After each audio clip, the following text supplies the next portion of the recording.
Hey, you guys, the little dude didn't make it through the night. Called Pelican Harbor. They wouldn't take him because he is a pigeon and they are not native to Florida. They're considered invasive. Dade County Wildlife Rescue wouldn't take him. No vets near me could do anything, and they told me try and put it back in its nest, which I couldn't find because the cats brought him in the first place. Last night I kept him warm in this box. I checked on him every couple hours, but he passed while I was sleeping. So I dug a little hole for him. I'm gonna give him a proper burial.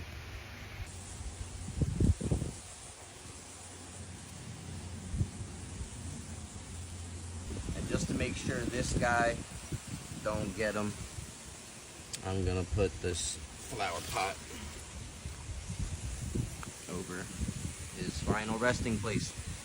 This right here is who brought him in the first place. I love you. You're okay.